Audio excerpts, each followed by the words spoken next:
बहुत बहुत अभिनंदन और नमस्कार। और एक नए विषय के साथ मेडिकल एस्ट्रोलॉजी में दीपक जी हमें सिखाने जा रहे हैं।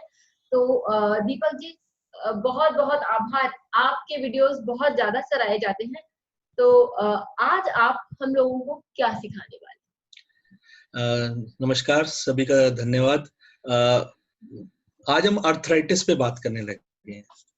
अर्थराइटिस के विषय में ज्यादातर लोगों को जानकारी होगी कि अर्थराइटिस जोड़ों के दर्द के विषय में जो होती है उससे संबंधित बात होती है, हड्डियों से संबंधित, जोड़ों से संबंधित जो होती है बात होती है। अर्थराइटिस सामान्यतः किसी भी एज में हो सकता है। कुछ अर्थराइटिस की टाइप्स हैं जो हमारी ओल्ड एज में होती है, जैसे ऑस्टियोपोरोसिस जो होती है वो हमारी बात की एज में होती है। बाकी दोनों तरीके की, गाउट और रूमेटाइड जो होती है वो किसी भी एज में हो सकती है। वैसे अर्थराइटिस 200 से ज्यादा प्रकार के हैं। अच्छा। और मैं एक सबसे पहले जानकारी देता हूं कि 12 अक्टूबर हर साल जो है अर्थराइटिस डे होता है। तो एक अलग से एक जानकारी है सभी के लिए कि याद रखने के लिए कि 12 अक्टूबर को अर्थराइटिस डे होता है। ओके। देखिए, अर्थराइटिस जो होता है, जॉइंट्स में जलन होना, उनके अंदर स्वेलिंग आ जाना, लाल हो जाना और बहुत पेन होना, इससे जो हड्डियों के जोड़ों में होता है उसको हम अर्थराइटिस का नाम देते हैं। उसमें ये होता है कि जो हमारे शरीर की जो हड्डियों के जोड़ों में जो जगह होती है वहां पे एक फ्लूइड टाइप होती है चीज, वो धीरे धीरे घिसना शुरू हो जाती है। अधिकतर ऐसा ही होता है कि वो घिसना शुरू हो जाती है या वो उसकी क्षमताएं कम हो जाती हैं। वो रगड़ने के कारण, बार बार हड्डियों के रगड़ने के कारण से वो आपस में टकराते हैं, तो वहां स्वेलिंग, दर्द और क्या कहते हैं, पेन, दर्द, पेन कहें, दर्द कहें या स्वेलिंग कहें, तो वो हो जाती है। देखिए, हमारा जो शरीर है उसमें ये सब चीजें जब होती हैं तो उसके पीछे का कोई कभी कभी कारण कुछ और होते हैं, लेकिन जो हमें दिखते हैं वो कारण, सामने आने वाले कारण कुछ और होते हैं। हड्डियां जब वीक होना शुरू होती हैं तो ऐसी समस्याओं का होना शुरू हो जाता है, यानी कि कैल्शियम की कमी हो या विटामिन डी की कमी हो, एक ये कारण होता है। ओके। एक जो मुख्य कारण मैंने जो देखा है वो ये है कि जो जिन लोगों का पाचन जो अच्छा नहीं होता, जिन लोगों का पाचन अच्छा नहीं होता, तो उन लोगों को ये समस्याएं होने की संभावना बहुत ज्यादा होती है। आप ऐसे इसको समझिए कि किसी को सही से वो खाना नहीं पच रहा है, तो वो उसके शरीर में गैसेस बनेंगी या एसिड बनेगा। एसिड बनेगा तो भी अर्थराइटिस की तरफ लेके जाएगा, गैसेस बनेंगी तो भी अर्थराइटिस की तरफ ले जाएगा। खाना न बनने के पीछे स्ट्रेस, खाना ना पचने के पीछे बहुत बड़ा कारण जो है वो स्ट्रेस होता है। अधिकतर लोगों का खाना जो है इसलिए नहीं पच रहा होता कि वो इतनी स्ट्रेस में होते हैं कि वो खाना जो जिस तरीके से खाते हैं वो पचता ही नहीं है। यानी कि वो स्वेलो ज्यादा करते हैं, चू कम करते हैं, यानी कि चबाने का जो काम होता है उसको कम करते हैं और स्वेलो ज्यादा करते हैं। जनरली जिनको थायराइड होता है उसके पीछे भी यही एकमात्र कारण होता है। हार्मोनल प्रॉब्लम जो होती है वो भी थायराइड में कभी कभी वो भी होती है, जुड़ी होती है। ठीक है जी। तो लेकिन अब मैं जैसे आज आपको थोड़ा सा बताता हूँ कि हमारे जो आयुर्वेद जो कहता है वो ये कहता है कि जोड़ों में दर्द इसलिए होता है क्योंकि जो हमारा बॉडी से वेस्ट निकलने के जो सारे केंद्र हैं, अगर वो उधर से प्रॉपरली वेस्ट नहीं निकलता तो वो एक्युमुलेट होता है। डेड सेल्स और टॉक्सिन्स जो है वो एक्युमुलेट होती हैं। वो कभी कभी कहीं ऑर्गन्स में होती हैं, किसी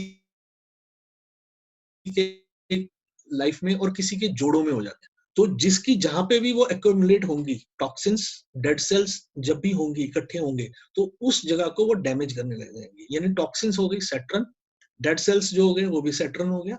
जो भी ऐसी चीज इकट्ठी होती है बॉडी में कहीं पे, जो डेड है, जो वेस्ट है वो इकट्ठा हो रहा है, तो वो हमारी बॉडी में उस क्षेत्र में कोई ना कोई समस्या को खड़ा करेगा।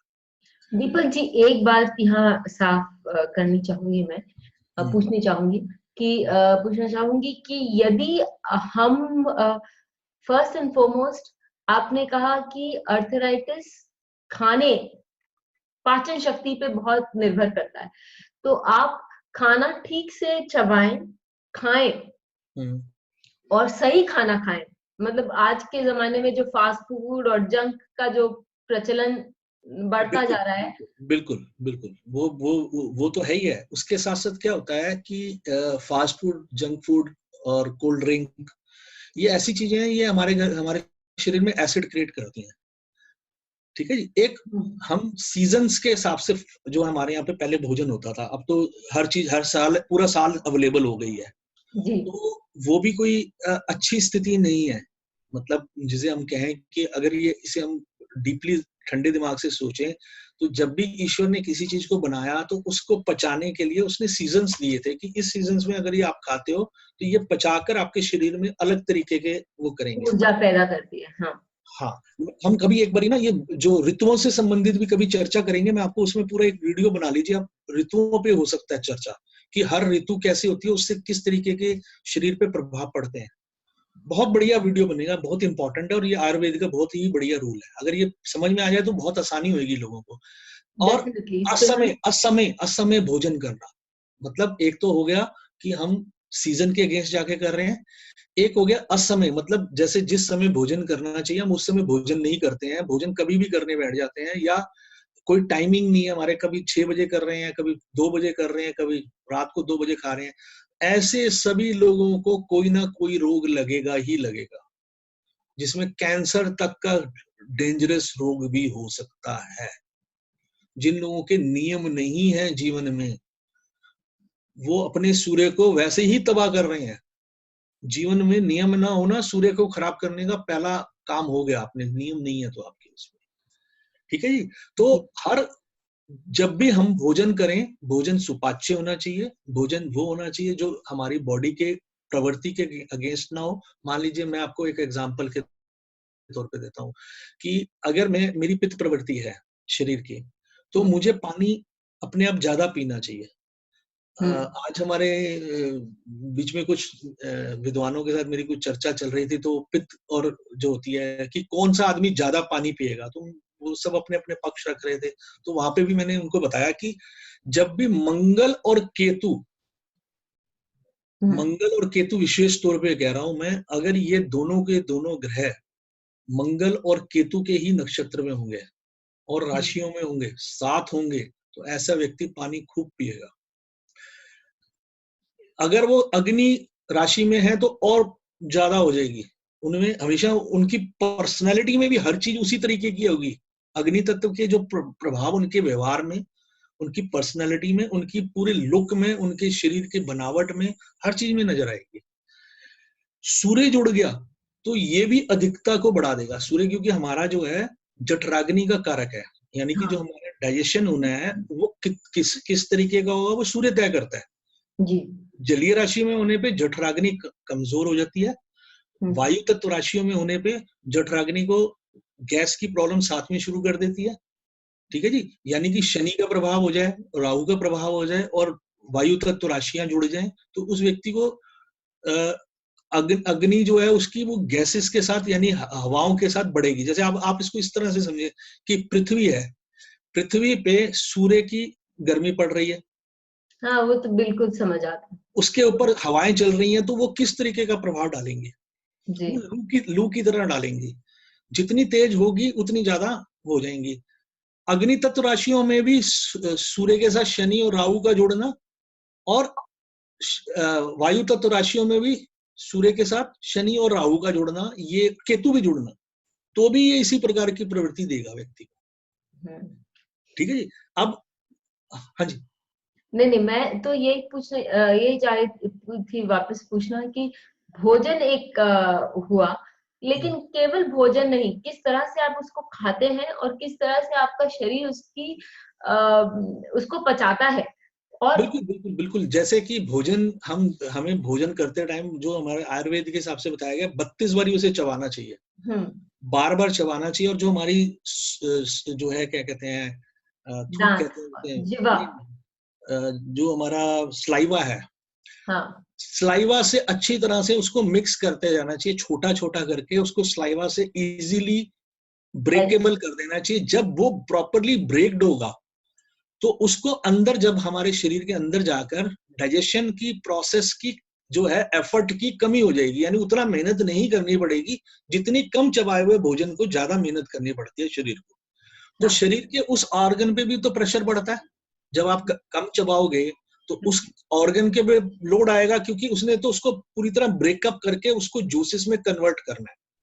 जूसेस में कन्वर्ट करके उसमें से जो अच्छी क्वालिटी है उनको एक तरफ करना है, जो वेस्ट है उसको दूसरी तरफ भेज देना है।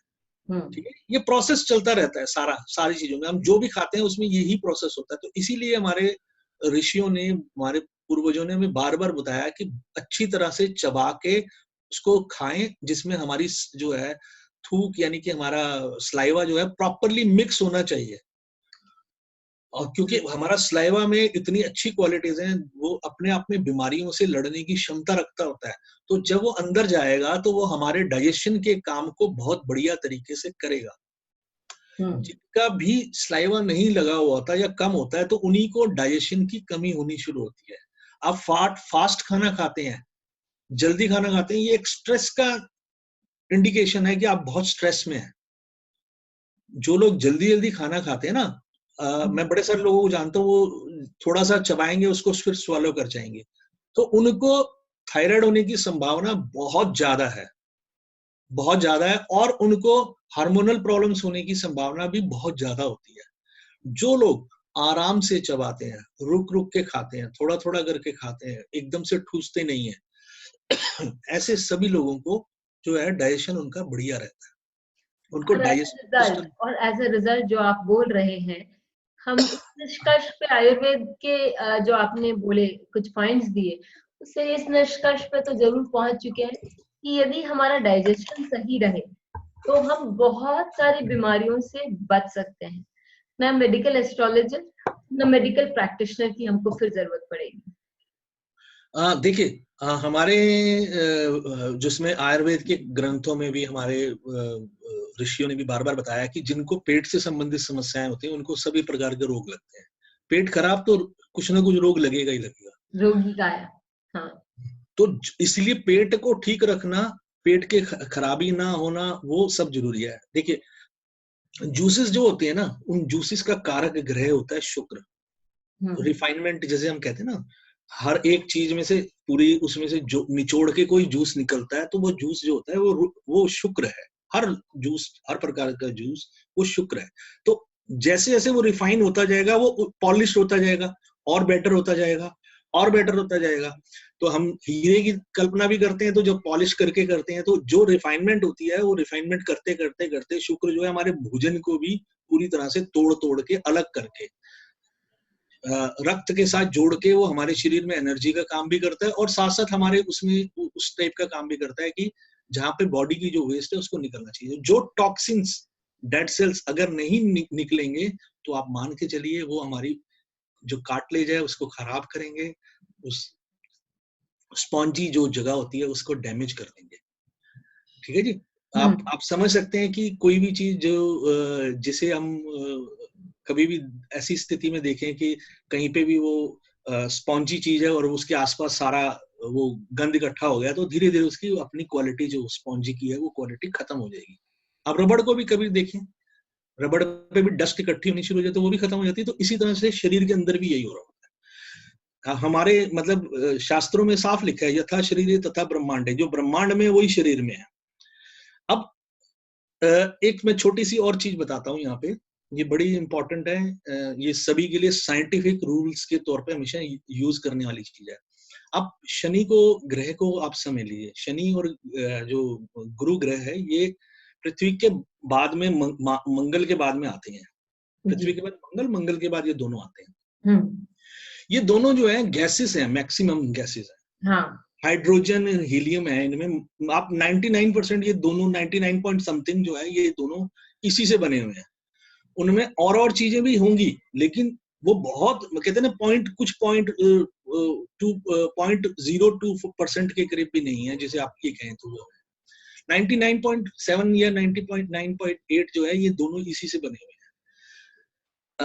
आपकी एक और जानकारी के लिए सभी के लिए बता देता हूं मैं कि विंडी क्यों कहते हैं, शनि को विंडी प्लैनेट क्यों कहते हैं। शनि पे जो हवाएं हैं जो चलती हैं वो 1800 किलोमीटर पर आवर की स्पीड पे चलती हैं। गुरु पे जो हवाएं चलती हैं वो 624 किलोमीटर पर आवर की स्पीड पे चलती हैं। तो इनका जब भी कॉम्बिनेशन होगा, किसी भी तरीके से युति, योग, दृष्टि संबंध बनेगा, तो ऐसे व्यक्ति को गैसेस की संभावना हमेशा रहेगी। मतलब ये यदि तो मैंने ये देखा है कि जिन लोगों का जिस हिसाब से आप बोल रहे हैं, तो यदि जुपिटर और सैटर्न का कंजंक्शन है किसी के चार्ट में, मैं बताता हूँ आपको, इसको आप इस तरह से युति है, अगले और पिछले भाव में बैठे हैं, तो ठीक है, मतलब इस तरीके से हो गए, ट्राइन में बैठे हैं, दृष्टि डाल रहे हैं, दोनों में से कोई भी प्लेनेट एक दूसरे में से दृष्टि डाल रहा है। मान लीजिए शनि की दृष्टि गुरु पे पड़ गई, अब शनि की 10वीं दृष्टि भी हो सकती है, तीसरी दृष्टि भी हो सकती है, लेकिन गुरु की नहीं पड़ रही, तो भी वो गैस्ट्रिक प्रॉब्लम्स होंगी ही होंगी, 100% है। ठीक है, अगर शुक्र अच्छा है तो बचाव हो जाएगा, क्योंकि शुक्र हमारा डाइजेशन का कारक है, हमारा जो डाइजेशन है ना, उसका कारक ग्रह शुक्र है। अगर शुक्र ठीक स्थिति में है तो वो डाइजेस्टिव सिस्टम को किसी न तरीके से वो बचा लेगा, वो व्यक्ति योग में जुड़ जाएगा, कहीं और कुछ ऐसी चीजों से जुड़ जाएगा जिसके कारण से हो जाएगा, वो वॉक करना शुरू कर देगा, खाने पीने पे नियम पे ले आएगा, या कोई ऐसी दवाएं लेगा जिनसे जो गैसेस नहीं बनेंगी। दीपक जी, इस जगह एक क्वेश्चन आपसे कि यदि कोई अपने खाने पीने पर नियंत्रण करने लगे, कोई अपने खाने को सही ढंग से खाने चबाने लगे ताकि डाइजेशन में हेल्प हो, तो भी उसका शुक्र सही हो सकता है, राइट? अगर वो प्रॉपरली अपनी डाइजेस्टिव सिस्टम को स्ट्रॉन्ग करने वाले सारे काम करे, बड़े सारे और चीजें भी जोड़नी पड़ेंगी, तो अगर वो करता है, नियम से करता है, तो उसका शुक्र भी बेहतर होगा। शुक्र को बेहतर करने के लिए बहुत सारी चीजें हो सकती हैं, उनमें से एक ये भी है। हाँ, क्योंकि हम जनरली बात करते हैं कि प्लैनेट को किस तरह से सुधारा जा सकता है, तो ये भी एक तरीका है प्लैनेट को सुधारने का, और एंड विथ ईज अपने लाइफ को भी सुधारने का, ताकि वीनस शुक्र जो है संजीवनी बूटी की तरह हमारे लिए काम। एग्जैक्टली, वो मृत संजीवनी का काम करता है जी। मृत संजीवनी की पावर ही सिर्फ उसके पास है। देखिए, लिविंग और नॉन लिविंग जो है सिग्निफिकेटर्स होते हैं, तो उसी तरह से living and non living results भी होते हैं हमारी लाइफ में। हर प्लेनेट हमें लिविंग और नॉन लिविंग में रिजल्ट दे रहा होता है, और हम उन्हीं सिग्निफिकेटर्स को बेटर करके, जैसे कि अब हम यहाँ लिविंग सिग्निफिकेटर हो गया हमारा डाइजेशन का, मेन डाइजेशन का सिग्निफिकेटर जो हो गया, उसको हमने अगर ठीक कर दिया तो हमारी बड़ी सारी प्रॉब्लम्स को हम सोल्व कर सकते हैं। ठीक है जी। तो इसी तरह से जब भी चंद्रमा पे और बुध पे, इन दो ग्रहों पे अगर शनि की दृष्टि है, शनि की मैं विशेष रूप से चंद्रमा का बोलूंगा, अगर चंद्रमा पे कभी भी दृष्टि है, एक तो वो व्यक्ति को किसी ना किसी तरीके से नेगेटिव थॉट्स, डिप्रेशन, और भी कई चीजें हो सकती है। इस पे भी एक विषय पे मेरे को लोगों ने बोला है कि आपसे रिक्वेस्ट करूं कि डिप्रेशन पे एक वीडियो बनाए, आप बनाए, मैं रिक्वेस्ट करूंगा आपको। तो हाँ, तो उस स्थिति को भी के लिए भी जो है वो जिम्मेवार हो जाता है। आप इसको भी देखेंगे तो ये जो है एसिड्स क्रिएट करता है। अब एसिड क्या होता है? एसिड ये होता है कि जो हम खाना खाते हैं वो एकदम से हमारे गले, जो पेट से लेके गले तक एकदम से जहर और एसिड जो है ऊपर की तरफ आता है, तो वो एक एसिडिटी जिसे हम कहते हैं।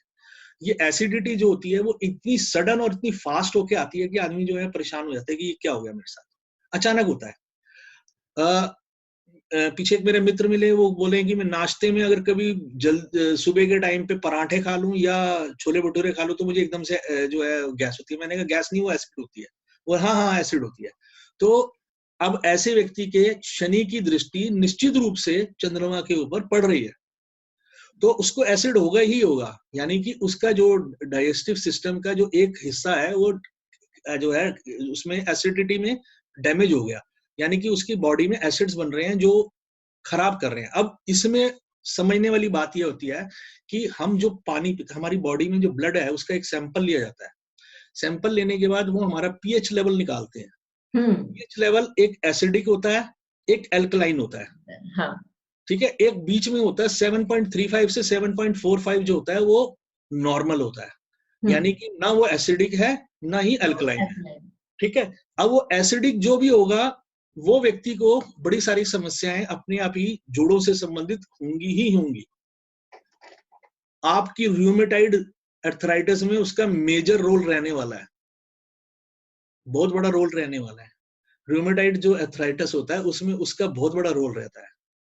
तो ये एक बड़ी सिंपल सी बात है। और अगर वो ज्यादा हो जाता है, अल्कलाइन लेवल ज्यादा हो जाता है, 7.45 से ज्यादा है, मान लीजिए 9 लेवल का उसकी बॉडी में अल्कलाइन लेवल है या 10 है, तो उस व्यक्ति की हड्डियां या बाकी चीजें भुरने शुरू हो जाएंगी अलग। हाँ, ठीक है, वो अल्कलाइन उसको डैमेज करना अलग तरीके से करेगा। और एक चीज हो गई जिसने आपको एसिडिट करके उसको आपकी हड्डियों में अलग तरीके की प्रॉब्लम क्रिएट करनी है जोड़ों में जाकर, एक ने आपकी शरीर की और ऑर्गन्स को डैमेज करना शुरू कर देना है, क्योंकि अल्कलाइन भी लिमिट से ज्यादा ठीक नहीं है।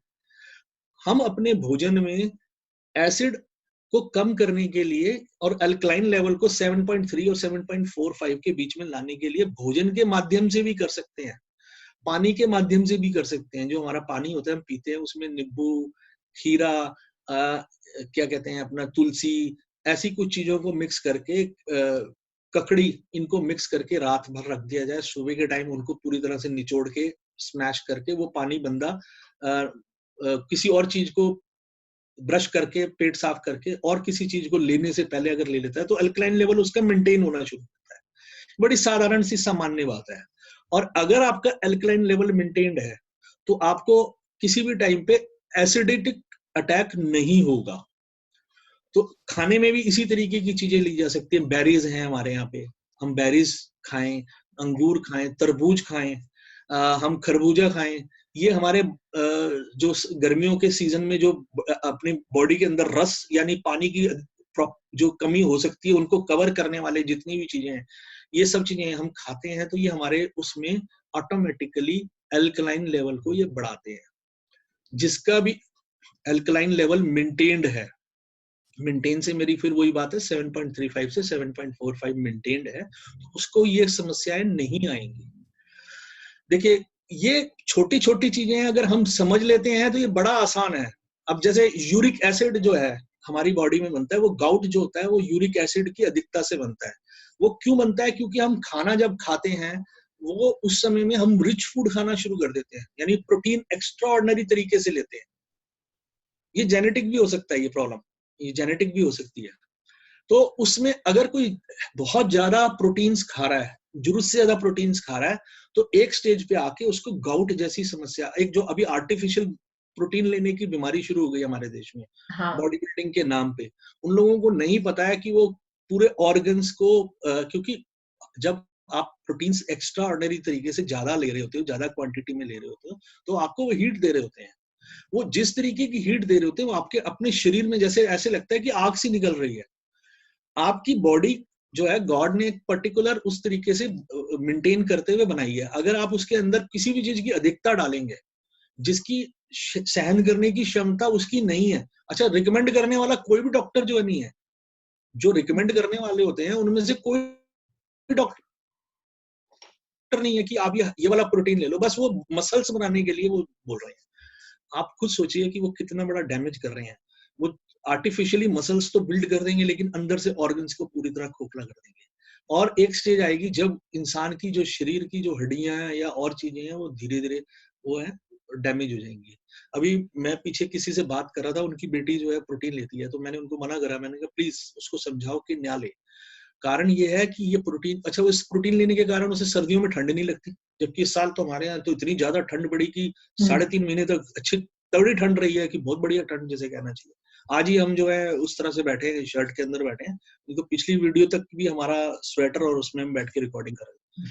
तो आप सोचिए कि वो उसको पूरी सर्दी में टी शर्ट में वो घूम रही थी, तो आप समझ लीजिए कि वो उसको कितना अंदर से वो हीट दे रहा है। उस बॉडी की हीट को सहन करने के लिए ऑर्गन्स में उतनी शक्ति है या नहीं है, यानी कि उसके बाद में अलग करना चाहिए।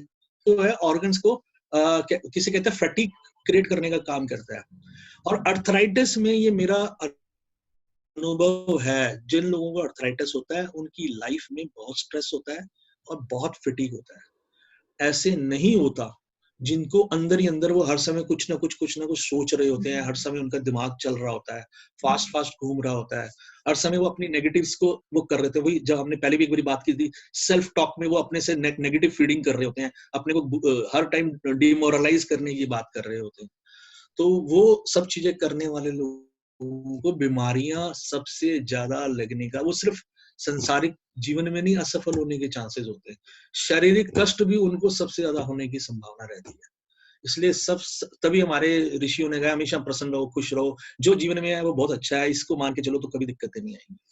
तो ऐसा मेरा अपना अनुभव ये कहता है कि जो भी व्यक्ति अगर इस तरीके से जीवन में अगर संयम का भोजन करे, कुछ थोड़ा सा संयम के साथ चले, तो वो काफी हद तक वो रोक सकता है। अब ये चार्ट है, ये है 21 अगस्त 1987 का, और ये स्थान है मेरे ख्याल से गुवाहाटी का शायद। ये अब हम एक चार्ट डिस्कस कर रहे हैं आज। ये चार्ट में जो है लगन जो है, हम अगर देखते हैं तो ये लगन जो है, इसमें लगन मीन लगन है, जलीय राशि है, और लगन का स्वामी अपने से द्वितीय भाव में वक्री है, और इनके पंचम भाव में चंद्रमा बैठा है और नवम भाव में शनि बैठा है, यानी कि चंद्रमा ट्राइन में, ऑलरेडी ट्राइन में राहु और शनि के हैं। तो इनकी ये बड़ा मतलब जो है नेगेटिव और डिप्रेसिंग थॉट्स इनकी काफी ज्यादा इनकी रहती हैं, और काफी इसका प्रभाव इनके जीवन में था। तो इन्होंने मेरे से चर्चा करी, मैंने इनको कुछ उपाय बताए जिसका इनको लाभ हुआ। तो इस चार्ट में आप बड़े आराम से, क्योंकि मेरा रूल है कि चंद्रमा और शनि किसी भी तरीके से संबंध बनाएंगे, मैंने जैसे अभी भी बताया आपको कि चंद्रमा और शनि किसी भी तरीके से संबंध बनाएंगे, तो ऐसी स्थिति में मदर को भी जोड़ों के दर्द की होगी, 100% है। ये आप रूल कहीं पे भी लिख लीजिए, मेरा आज तक का आजमाया हुआ रूल है। ट्राइन के अंदर अगर शनि और चंद्रमा है तो मदर और बच्चा, इन दोनों को जोड़ों के दर्द की संभावना, यानी जिसका चार्ट है और उसकी मदर, दोनों को जोड़ों के दर्द की संभावना 100% रहेगी। यहाँ पे शनि की दृष्टि, 10वीं दृष्टि जो है, आप नोटिस करें, शनि की 10वीं दृष्टि जो है वो सूर्य, शुक्र, बुध और मंगल पे।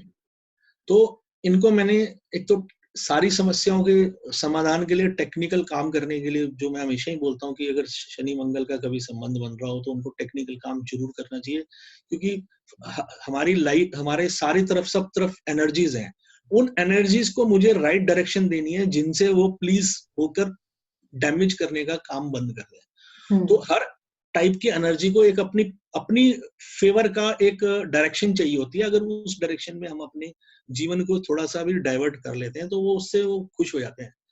तो उनको मैंने ये सजेस्ट किया, उन्होंने 2-3 चीजें अपने चीजों में, जैसे पानी उन्होंने खूब सारा पीना शुरू किया, पहले कम पानी पीते थे, उन्होंने मेरे कहने पे काफी पानी पीना शुरू किया। उसके पीछे भी एक रीजन है, अगर आप इनके नक्षत्रों का आप खोलेंगे तो आपको क्लियरली समझ में आएगा कि जो है मंगल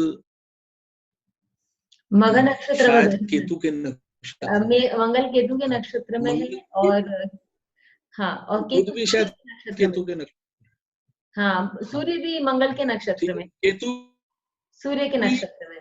हाँ, तो इसका ये, हाँ, इसका इम्पैक्ट ये पड़ता है जब भी ऐसी स्थिति हो जाए कि जो है वो केतु के नक्षत्र में है। मैंने अभी भी पहले बताया था कि ऐसे व्यक्ति बहुत सारा पानी पीते हैं, और नहीं पीते हैं तो उनके शरीर के किसी अंग पे प्रभाव पड़ेगा।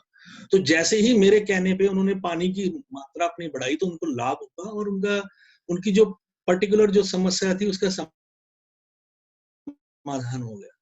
और इसमें जब वेरीफाई किया कि मदर को प्रॉब्लम, हाँ कहते हैं मदर को प्रॉब्लम शुरू हो चुकी, तो मैंने उनको वार्न कर दिया है कि अगर आप अपनी चीजों का, भोजन का और सब चीजों का अगर नियम नहीं रखेंगे तो आपको भी संभावना क्षेत्र में आप भी हो। क्योंकि जैसे ही किसी भी चार्ट में अगर इस तरीके की होती है, तो इस चार्ट में शुगर भी मैंने उनको बताया था कि आपके फैमिली ट्री में शुगर है, तो उन्होंने उसको भी वेरीफाई किया था कि हाँ शुगर भी है। तो वो भी रूल मेरा यहाँ पे वेरीफाई होता था, और ये रूल भी मेरा जो है वो भी वेरीफाई हुआ, और भी जो मैंने हेल्थ के इश्यूज से रिलेटेड बताया उन्होंने उसको भी एग्री करा। अब देखें जी, शनि और राहु भी एक ही डायरेक्शन में है, तो जब शनि और राहु की एक ही डायरेक्शन, तो वो अत्यधिक गैस का बढ़ाने का काम कर रहे हैं, और डैमेज किसे करेंगे, क्योंकि सॉफ्ट अडॉप्टेबल प्लेनेट मून है। उसको स्ट्रेस, प्रेशर्स और जो है डर, जो है अपनी नेगेटिव थॉट्स, ऐसी चीजों की तरफ लाएंगे जिससे कि वो हमेशा ही असहज सा महसूस करेगा। तो यहाँ पे उनको मेरी ये सारी बात करने से उनको लाभ हुआ और उन्होंने अपना नियम से बदलाव किया और बड़े आराम से ये चीज उनको लाभ देने लगी है। तो दीपक जी, इस इस चर्चा के दौरान आपने बहुत सारी दूसरी बातें भी बताई जो कि बहुत ही लाभदायक थी। जिस तरह से आपने पाचन शक्ति और खान पान पे बताया, वो एक अपने आप में एक पूरे चर्चा का विषय है, क्योंकि आज के इस दौर पे हम लोगों को शायद हम इस बात पे सबसे कम खाने का शौक अलबत्ता सब में बढ़ गया है, लेकिन किस तरह से और क्या खाएं और कब खाएं इसकी जानकारी हमारे जीवन में कम से कम होती जा रही है। इसके लिए जैसे आपने कहा कि आजकल आम जनवरी में भी मिलने लग गए हैं, हाँ, तो तो जो कि हमारे लिए जहर का काम करते हैं, हमारी पाचन शक्तियों के लिए जहर का काम करते हैं। वो लाभ नहीं देगा। अगर आपकी अनुमति हो तो मैं कुछ लाइनें और जोड़ना चाहूंगा, ये बड़े लाभ की होंगी, बहुत अच्छी हैं। हाँ, थोड़ा वीडियो थोड़ा सा बढ़ेगा, लेकिन मैं चाहूंगा मैं जल्दी जल्दी उनको थोड़ा सा बता के हम कर दें। जैसे क्या होता है कि जिनको भी थोड़ी सी भी समस्या डाइजेशन की शुरू हो चुकी होती है ना, उनको फल खाने चाहिए, सब्जियों का जूस लेना चाहिए, तुलसी चाय लेनी चाहिए, हर्बल चाय लेनी चाहिए, पतली मूंग की दाल और दलिया खिचड़ी ही खानी चाहिए, अर्थात सुपाच्य भोजन ही करना चाहिए। त्रिफला का सेवन रात्रि में सोने से पहले लेना चाहिए। त्रिफला क्या होता है, 3 जो होते हैं, यानी कि आंवला, हरड़ और बहेड़ा, ये 3 चीजें होती हैं। इनको तीनों को मिला के 3 होती है उसकी आंवला की, 2 बहेड़ा होती है और 1 मात्रा जो होती है हरड़ की होती है। इनको जोड़ के इकट्ठा जो बनाया जाता है चूर्ण का, क्वांटिटी 300-200-100 ग्राम, इस तरह से आप मान लीजिए कि इस तरह से करने से वो बनता है। और उसको आप यूज करते हैं रात्रि में, गर्म पानी से, कोसे पानी से लेते हैं तो आपका पेट साफ होगा और सुबह आप उठेंगे तो फ्रेश होके फर्स्ट क्लास निकलेंगे। तो ये बहुत जरूरी है, हर एक को करना चाहिए। इससे जो है, ये हम कह सकते हैं कॉलन जो होता है हमारा, उसके टॉनिक का काम करता है। वहां से जो होता है उसकी ट्रीटमेंट है, एक बहुत बढ़िया ट्रीटमेंट है, हर एक को करना चाहिए, मेरा ये मानना है। इसके बाद मैं बोलूंगा कि पित्त अर्थराइटिस होता है एक, जो पित्त की अधिकता और साथ में वात का मिलने से पित्त अर्थराइटिस होता है, पित्त वात की अधिकता से होता है। वो जो होता है उसमें आंवले का सेवन बढ़ा देना चाहिए। उसमें तीनों चीजों की जरूरत नहीं है, उसमें सिर्फ आंवले के सेवन से आपको लाभ होने लग जाएगा। उसी तरह से जब आपको कफ का हो तो कफ वाले जो होते हैं उसमें क्या करना चाहिए कि कफ वाले में हमें बहेड़ा लेना चाहिए और वात वाले में हरड़ लेना चाहिए। ठीक है जी, ये तीनों से जो है वो मतलब लाभ होना शुरू हो जाएगा। अनियमित खाना ना खाएं, जैसे वात वाले, जिनको वात का हो गया है उनको कभी अनियमित खाना नहीं खाना चाहिए। मैंने पहले भी बताया, ठंडा खाना नहीं खाना चाहिए, ठंडे प्रकृति का खाना भी नहीं खाना चाहिए, ये उनके शरीर की प्रकृति के विरुद्ध जाके काम करेगा। सफेद चावल नहीं खाने चाहिए, दही खीरा नहीं खाना चाहिए, मूली आइसक्रीम भी नहीं खानी चाहिए। ये शरबत वगैरह लेने से, कोल्ड ड्रिंक्स लेने से, आइसक्रीम्स लेने से, इन सब से उनको बचना चाहिए। उनको राजमा भी नहीं खाने चाहिए, चने भी नहीं खाने चाहिए, सफेद चने जो होते हैं वो इसलिए नहीं खाने चाहिए क्योंकि ये राजमा और सफेद चने जो होते हैं इनको पचाने में टाइम लगता है। मैं आपको आज एक चीज और बताता हूँ कि जो पालक होती है, पालक का साग, आप सबके लिए बड़ी हैरानी की बात होगी, उसको पचाने के लिए पेट को लगभग 24 घंटे से ज्यादा समय लगता है। तो हर आदमी उसको पचा नहीं सकता, तो जिसकी पाचन शक्ति अच्छी हो वो ही खाए, वरना ना खाए, क्योंकि अदरवाइज वो बहुत समय तक वो वहां रहेगा और आपके जो एंजाइम्स हैं और आपकी पाचन शक्ति है उसको एक डायरेक्शन देके उसमें बहुत कुछ लगा देगा। पित्त आर्थराइटिस में फर्मेंटेड फूड जो होते हैं, जिसका कारक ग्रह मरकरी है, वो नहीं खाने चाहिए। मतलब दही, शराब, वाइन, पुरानी चीजें जो होती हैं वो सब चीजें लेने से बचना चाहिए, ये मैं मना करता हूँ। जैसे कुछ लोग खाना 3 बारी खाते हैं, मैं उनको कई बारी बोलता हूँ आप 3 बारी की जगह 5 बारी या 6 बारी में कर लीजिए, क्वांटिटी कम करके, लेकिन डाइजेस्टिव होता रहे, पेट में जाता रहे, डाइजेस्ट हो जाए, उसके बाद आप करें। एक साथ बड़ा सारा ना खाएं। कफ अर्थराइटिस जो होता है वो मोटापे की वजह से होता है, यानी वेट इतना ज्यादा होता है कि जॉइंट्स पे इतना वेट पड़ता है कि वो अपने आप ही हिलने लग जाते हैं, उनको प्रॉब्लम होती है, वो लोड की वजह से हो जाता है, और ओवरलोडेड कह सकते हैं हम, जॉइंट्स जो है ओवरलोडेड होने से होता है। तो मतलब जोड़ों में तनाव आता है और वजन की वजह से इस रोग से पीड़ित जातकों को सबसे पहले वजन कम करना चाहिए, रिच फूड नहीं खाना चाहिए।